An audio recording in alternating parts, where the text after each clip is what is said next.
Let's talk religion in schools, and I can say tomorrow we'll have Tim Mander, who is part of the Scripture Union Queensland, but also one of the Liberal National Party Christian soldiers running in the election war, and he'll be joining us tomorrow afternoon, the rugby league ref guy.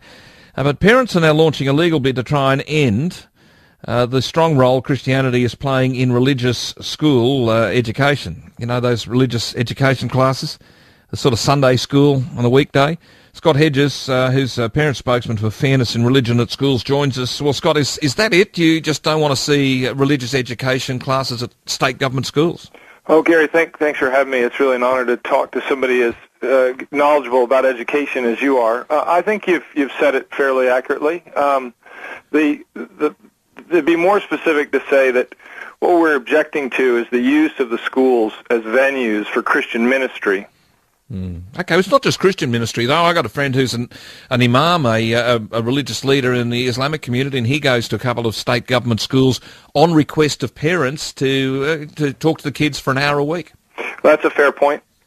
So is there a real problem just with religion per se, or is it Christianity? Well, it is the use of the schools as a venue for sectarian interests. We're not picking on Christians. In Victoria, this one ministry organization runs 96+% of the program. So the default program is run by this ministry.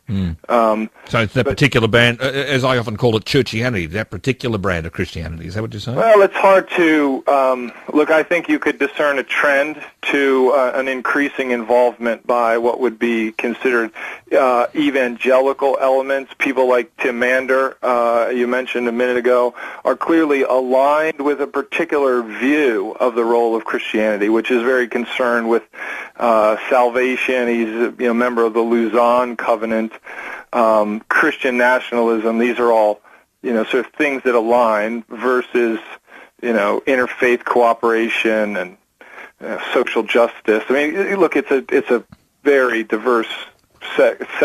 Christians have been on both sides of every important argument since the West began its march. Well, I'm glad you said that, because, I mean, you can't deny Australia's cultural heritage includes a predominantly Christian, Western European thread right through everything we've done. Look, I think you're exactly right, but I think you have to acknowledge that in and of itself doesn't explain our success as a society.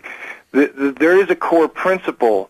There are many different Christian societies. They can't all claim to be as successful as the one spawned by Great Britain. And the central innovation in this, both in the American Constitution and in the development of the English Constitution since the Magna Carta, has been the separation of government and the church. So from your point of view, a planned nationalism insertion of religion into politics and indeed our schools is a concern. Well, I think there's no question that it is divisive, and it hurts both religion and it hurts government. And frankly, you have an ever more increasingly diverse society here. I visited a Sikh family last week who called because they saw our campaign. And look, I was really moved at seeing, how they had managed to come up with the strong values and a strong family life without, the Bible as their source of goodness. Well, I mean, the interesting part for me, and I know people from all religions. It's one of the things I was able to do during the time I was in the federal parliament was, in fact, get to know the basic tenets, the core tenets of all the faiths. And the big thing for me is the family in all of the faiths. It's the triumph of goodness over evil, if you like, the way darkness is defeated by light. There is a huge amount of common ground in all of the great religions, Scott.